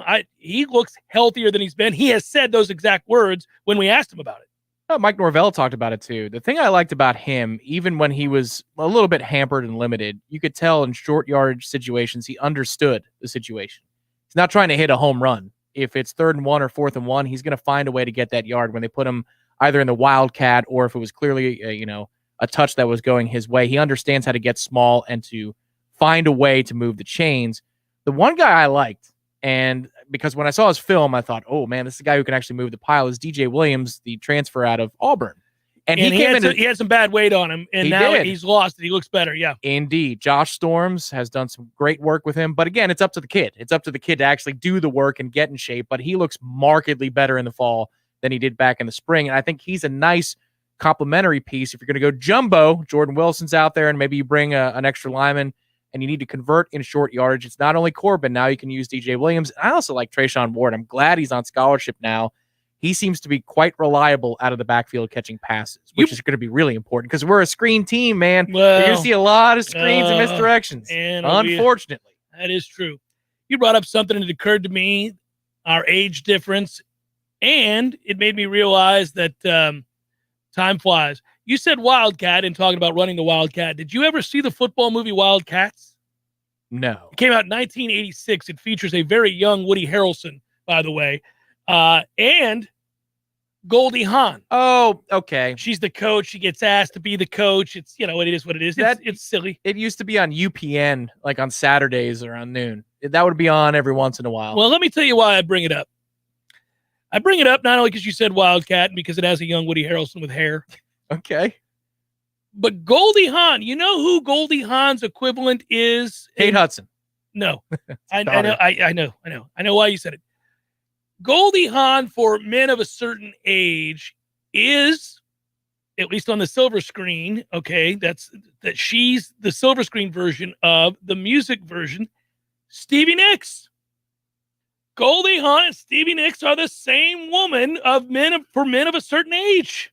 Completely over my head. We'll see. You know who the hell Stevie Nicks is? Of course I do, but the equivalent of, I wasn't of age at that time. Sort of hotness factor that is like, it goes beyond reason that somebody could be that good looking for that long and appeal to somebody who might be 13 or 40. It's like Audrey Hepburn and the Andrews sisters. No, we're not going back. I'm telling you, Goldie Hawn, and there's a lot of people right now nod their head. That's right, Cameron. Stevie Nicks is still kind of hot, admit it. That's why you hit that part of the demo. Same. I haven't seen Goldie Hawn in a while, but I suspect she's still probably good looking. Now, that's not all there is in this world. They may be very talented too. Obviously, they are.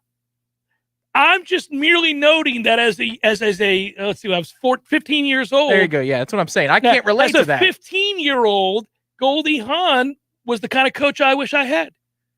Goldie Hawn, I would have been, that's my new coach? So when I was 15, TRL would come on in the afternoon, and it would be Britney Spears and Christina Aguilera and Jessica Simpson. Quality, younger version, yeah. Yeah, they didn't hide. There wasn't as much subtext. There was no subtlety. No subtlety whatsoever when they did the countdown of the top 10 of TRL when I was a preteen and a teen. Yeah, you could guess. The problem with that, Tom, is there's no, it's just all out there. There was no mystery. Yeah, you want a little mystery. Goldie Hawn will give you some mystery. Stevie Nicks was like a witch. There's some real mystery to Stevie. That was Avril Lavigne. You just didn't know. That was Avril Lavigne. No, she was just a skater girl. Punk. She was a fake punk. She's just a skater girl. No. She said, "See you later." No, don't do that. That's my part of the demo. Okay. Some people are very much part of the younger demo here saying, who the hell are you talking about? They probably don't even know who Goldie Hawn is. Grace Kelly. Why do you got to be like that? It's not. Orange Theory Fitness, the summer of more life promotions to save you a ton of money right here, right now. I bet you Goldie Hawn's in shape. Stevie's let herself go a little bit. She's Stevie,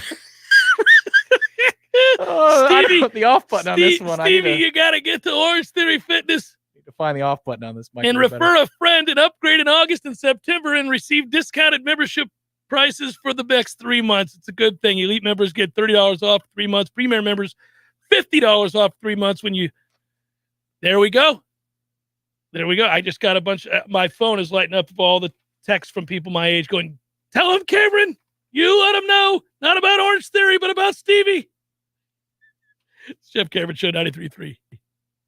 Your local news now. Florida State University announced Monday all students, faculty, and staff are expected to wear masks when inside any FSU facility. This includes those who have been vaccinated. The university also said it expects everyone to have been vaccinated against the coronavirus by the time the fall term begins, including those who have had and recovered from the virus. Leon County School Superintendent Rocky Hanna also announced Monday masks will be required at the beginning of the school year. Masks will be required for all students in pre-K through 8th grade unless the students are given an exemption by a doctor or a psychiatrist for physical or mental health reasons. Hanna's decision conflicts with Governor Ron DeSantis' executive order issued in late July prohibiting mask requirements in schools. The order outlines possible sanctions against those schools, including withholding of state funding. The superintendent says the mask requirement is temporary and the policy will be reevaluated after Labor Day. This is Rachel Lene with your Real Talk 93.3 local news update, brought to you by Macklemore Systems, Tallahassee's go-to Mac store. Check them out online at MacklemoreSystems.com.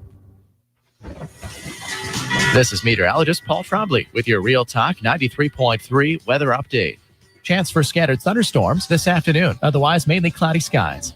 High temperatures reach up to 93, southeast winds around 5 miles per hour. Partly cloudy skies tonight, chance for scattered storms, lows around 74. A blend of clouds and sun tomorrow. Chance for scattered storms, highs level off around 94.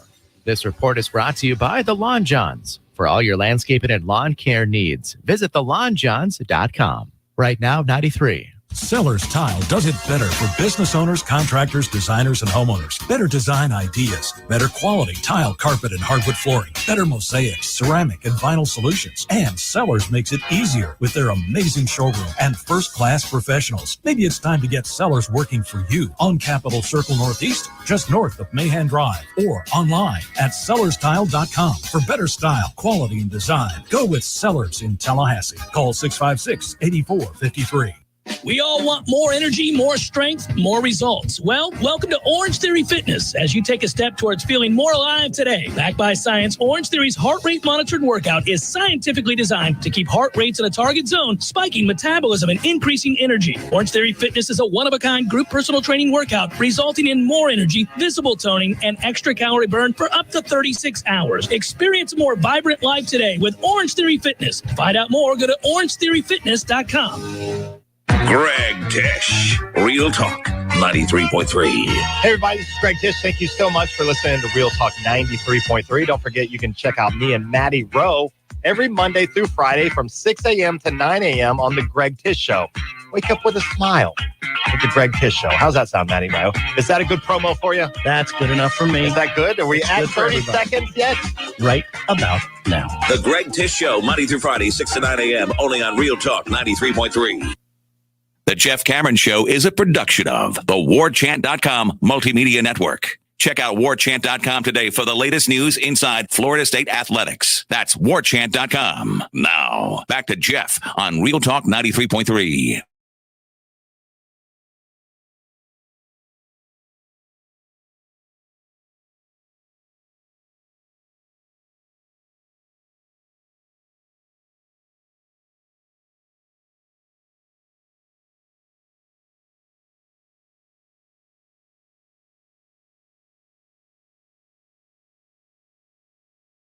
on Thursday and Friday before returning for the funeral of Coach Bowden on Saturday. As I understand it, that's what held up the announcement of obviously how they were going to Jacksonville and for how long Florida State was going to Jacksonville. That has been long talked about. If you were keeping notes during the opening press conference last Friday, Irish Affel, our own Irish Affel, asked Mike Norvell, what are your thoughts on going to practice elsewhere? Because it was a whisper. But late last night, Florida State finally ironed out the plans, and Mike Norvell even said it today before his availability with the media. Guys, we got to keep it quick because we got to get on a bus, and we're going to practice at UNF's campus in Jacksonville for the next couple of days. Couple of notes here. The Seattle Seahawks in the NFL have told Alden Smith to have a good one. The team is releasing him because of an off-the-field matter.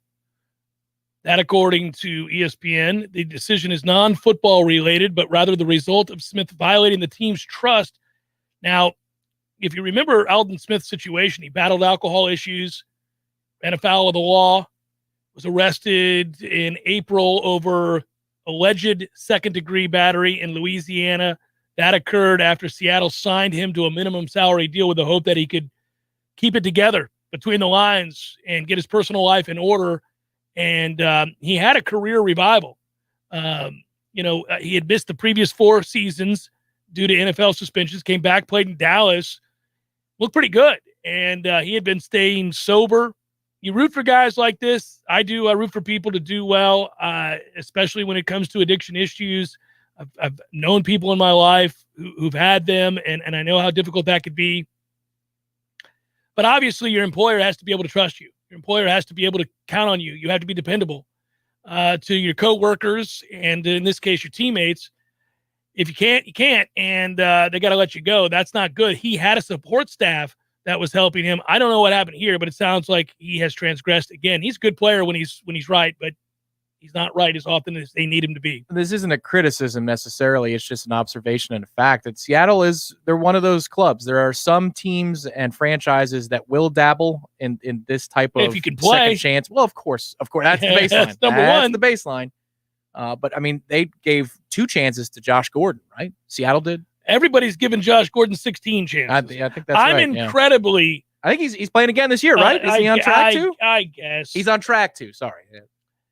Here's the thing. Don't draft him. The biggest problem he had was with weed. The league has gone along with the country's attitude and lessened the severity, emphasis on testing for weed as it becomes legalized in many states in some capacity.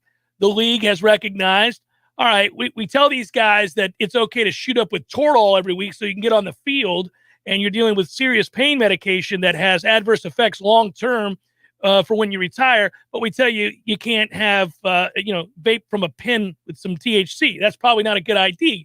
We're going to go away from that. They give them every opportunity. Like, hey, we're going to be testing for weed here real soon.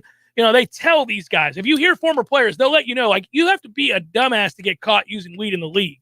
And my man gets caught every single time, which tells me it's all day, every day. Right. And there's probably something he's running from, that he might need it as a coping mechanism of some kind. Because everybody stands up for him at every turn. That tells me they that all like him. He's a good guy. Because they understand the backstory, that there might be something there. And that's often a conversation that's had around any big-time sport, is a lot of guys get 2nd, 3rd, 4th chances. Remember the first day of our previous place of employment. There was a player Greg Reed, at Florida State's campus who might have had a couple of chances. Maybe more than a couple. Maybe more than a few or a handful. I don't know how many, but quite a few. And then at some point, you have to say, my man, I mean, you can't stay here. I mean, I love you, but you got to get it together. All elsewhere, and this is great now that camps open up. You get the preseason talk of, hey, look at this. Ellinger may win that job. He may beat out Eason with the Colts. Well, great. But that's not the news there. The news there is that Carson Wentz and Quentin Nelson, moreover, are trending towards recovering in time after foot surgery to play in the regular season opener. That's what you want to hear if you're a Colts fan, in particular about Quentin Nelson. But obviously you invested in Carson Wentz. You're not suggesting with that defense that you're going to walk out there with Ellinger or Eason and win anything. So you're going to need one of those. You're going to need Nelson certainly in wins to come back. I believe I saw this early last week that Nick Foles had to field a question about going to Indianapolis. And somewhere Carson Wentz went, look here, man. And he's the third string quarterback in Chicago, having his own press conference and fielding a question about replacing Carson Wentz again because he understands that offense. And he says, I'm a Chicago Bear. Yeah. But, I mean, if you're Carson and you're watching NFL Network and you see that clip, you go, really? Again? This guy's going to do it again? Yeah, you're calling him in the dead of night with a hitman. Like, look here, man. I don't know what I did to you and your family, but I'm trying to make a living. This will not stand. Your specter has been shed. When I got on a plane from Philly to Indy, your specter was shed. You're not doing this, man. Not again. Casey writes, will Mama Cameron be back? Yep. Yeah, last segment on Fridays. Picks will happen. That's last segment. Okay. Isn't it the last segment? Penultimate segment? It's usually penultimate. I was going to say, if it's the last segment, we'll have to get out earlier.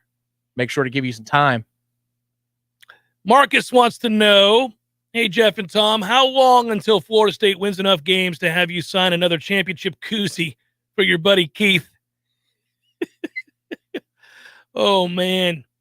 It's not this year. It's not next year. A championship? Like, what kind? The problem is we're in the Atlantic. So if we were in the coastal, you could... Look, that doesn't have to go on in perpetuity. I am about tired of this. I am really... Now, I understand I can't snap my fingers and make it go away. It's a nightmare to watch that goofy-ass Dabo Swinney. No, Wuhan Dabo. Right. It is difficult to watch Wuhan Dabo on a regular basis celebrate championship after championship. But I am a realist, and marrying those two realities, it's very difficult. Okay, I understand it can't be this year and it can't be next year. We're not there yet. We've got a top 10 recruiting class right now. Give me another one. Got to build them up. Raise the floor. So we're not quite there. And remember, the transfer market, the transfer portal is live. Good call, going straight to it. But it's live, man. So you can, if you have back-to-back, let's say, top 10 recruiting classes, if you need a piece here or there, you can grab them in a way that was not possible before. Wording. I know. Phrasing. I tried to, when you shook your head, I was like, oh, I'm screwed. Yeah. Well, He's you already threw it out called there. attention to it. Yeah, when you need a piece. What has Toafili looked like so far, and will he see a bigger role this year? That's two. People want Toafili. Well, he was the only explosive back we had. He was the only guy that could run away from anybody. He's got wheels. He needs to put on size. He still needs to put on size. He's not quite where he needs to be from a size standpoint. He's not big enough yet. I mean, he's big enough to play, but he's not right where he needs to be. It could be a change of pace, and you could still find a way to get him 10 to 15 touches if things are going well. The offense is in a groove and he's in a groove. I don't think you'd run away from that, but I don't think you want to feature him for 20 touches a game. He's not there at that's this point of his career. God, no. He is a change of pace. He is a potential home run threat. Jason Corbin looks good, guys. I just got to tell you, he looks more explosive. He looks healthier than he's been at any point on this campus. He's going to be a big part of the offense.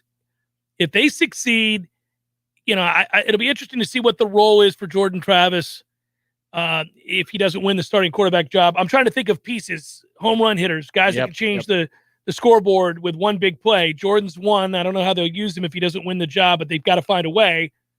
Toafili can do that. I don't really know who else can. Well, you brought up Keyshawn earlier. Yeah, he's more explosive. He's more explosive. He has a chance. He's not going to. I mean, you could scheme up a play where he runs a post and he will run away from somebody if you trick them. I don't know if you're going to line him up 1-on-1 and just say go run a 9. No, a whole lot of trickeration is necessary. Yeah. That's going to be this offense, though. I think, and that's not giving away company secrets. We saw it last year. I mean, it's the influence of Gus Malzahn, I think, a little bit. I know that Mike comes from other places, but you see a lot of similarities to those Auburn teams where they want to hit you in the mouth with a dive. If they get a certain amount of yards, they go fast. Next thing you know, you're looking left, you're looking right, and there goes somebody up the seam wide open for a touchdown. I think that's what this is going to be. Soon we will need to get to probables, my friend. I'll step aside for a moment. When we come back, we'll do that. It was an interesting night on the diamond last night. Come back, take a look at that when we, I should say tonight's matchups when we return. It's Jeff Cameron Show, 93.3 Real Talk Radio and Warchant TV. Make sure you like and subscribe. Tallahassee's 30-year-old funny paper and American Legion Post 13 have joined forces to become Major Morale. The new magazine has 4 more pages of post activities and military information that you probably never knew.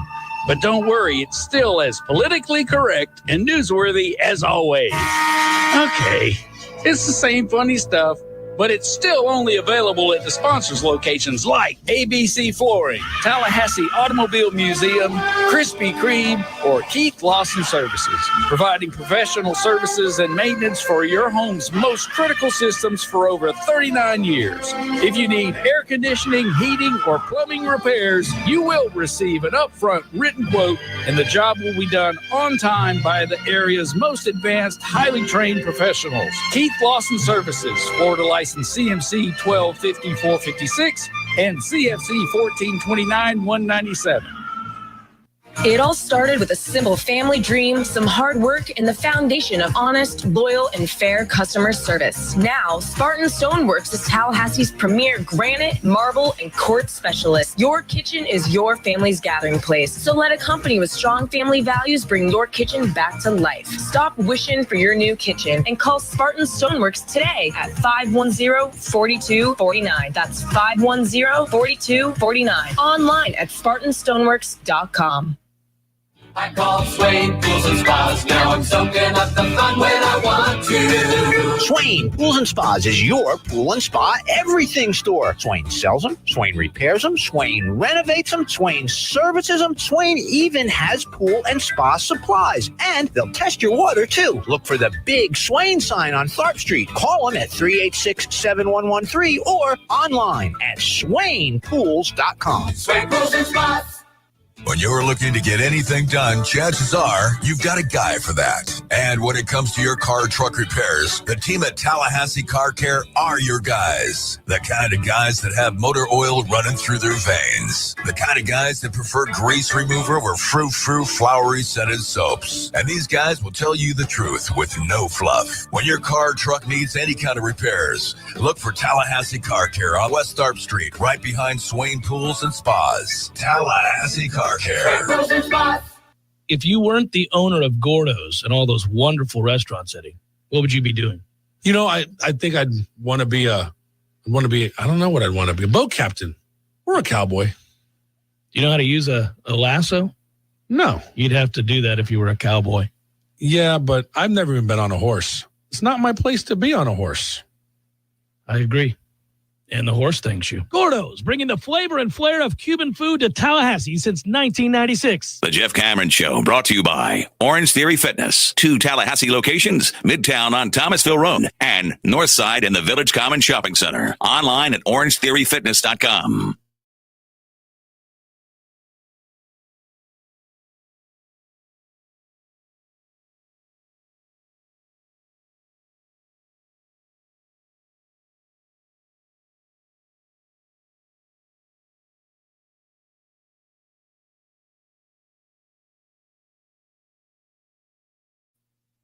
I'm excited for the Field of Dreams game.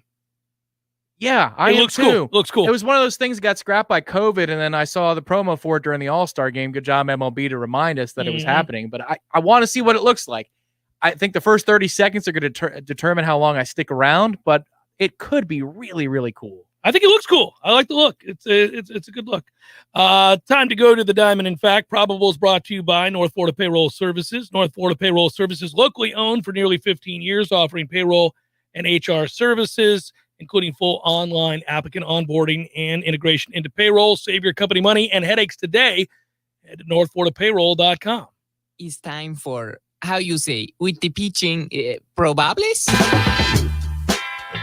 So this is the one that doesn't get us zapped. That is correct. It actually works. It gets better as you go, too. You get into that groove. All right, White Sox Twins, Reynaldo Lopez, Bailey Ober, by the way. What a disappointment the Twins have been this year. Yanks, Royals, that's all this is happening right now. Lucas Luetge, I just made that up. Brady Singer. Rockies, Astros, Antonio Cinzatella, Framber Valdez. Nats, Mets. Boy, the Mets are a disappointment. Woo-wee. Pablo Espino. Carlos Carrasco. Marlins, Padres, Sandy Alcantara, and Ryan Weathers. We got Tigers, Orioles. The Orioles are on pace to lose 106 games. A couple years ago, they lost 115, I think it was. Sweet Jesus, Baltimore. I feel like the Mets are on pace to lose 106 because I don't see 5 more wins on the schedule. Your favorite guy is pitching tonight for the Orioles. First of all, for Detroit, Tariq Skubal, and for the Orioles, Matt Harvey. Oh, boy. The Dark Knight. The mirrors are in the house. David Price pitching for the Dodgers, 4-1 with a 3.53. They have a abundance of riches. Kyle Gibson going to go for the Phillies. We got screwed out of that Phillies-Dodgers matchup because of the rain yesterday. Nola was cruising. Then your sorry bullpen comes in and Matthew's not turning around to look at you because he knows it's true. Cards, Pirates. Boy, my Buccos, not good. Adam Wainwright will throw for the Cardinals. Will Crow for the Pirates. Boo. Rays, Red Sox. Big win for the Rays last night. The ailing Red Sox, probably not going to make the playoffs, cannot get out of their own way. Josh Fleming going to go tonight for the Rays. Nathan Eovaldi for the Red Sox. Nationals, Mets. Jeffrey Rodriguez, whose parents couldn't spell Jeffrey properly. Jeffry. What are we doing here? Jeffrey. Marcus Stroman going for the Mets. A's, Indians, Frankie Montas, Cal Quantrill. We got Reds, Braves. Braves on fire. There you go, Braves fans. You're going to make it. You're going to make it. I think so. Wade Miley and Toussaint. Tukey. Toussaint. Brewers, Cubs, Corbin Burns, Jake Arrieta. You know what I like? I like the fact that Jake Arrieta has been sorry. Oh, he's terrible. It doesn't matter how much lifting he does, how much nutrition he has. Jake, you got to get back on the steroids, anabolic steroids. Where have you? Those steroids were the only reason you were good. Let's go. Jays, Angels, Alec Manoah, allegedly on the Jake Arrieta thing, allegedly. Dylan Bundy going to go for the Angels. That's how big a slate it is. We ran out of generic music. D-backs, Giants, Merrill Kelly, Kevin Gossman, Rangers, Mariners, Howard, and Anderson. And that is a look at those that shall reside on the bump.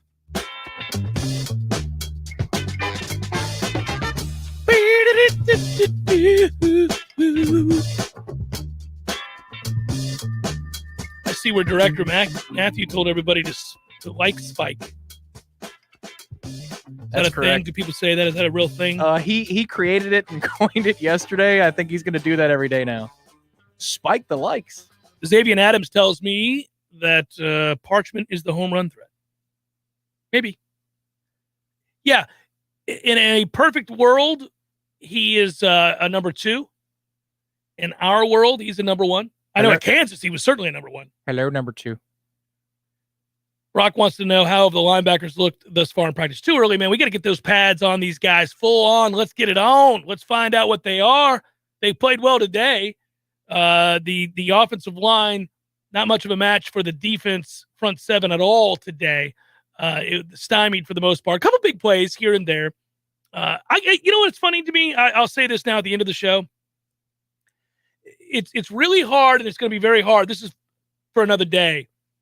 To watch practice and say anything other than Jordan Travis looks better most of the time than Mackenzie Milton. Now that's a teaser for tomorrow's program. But there's a but to that. There's a big but to that. Okay, now you have my attention. Yeah, and tomorrow I'll tell you what the caveat is. Big but, caveat, either way. That's what.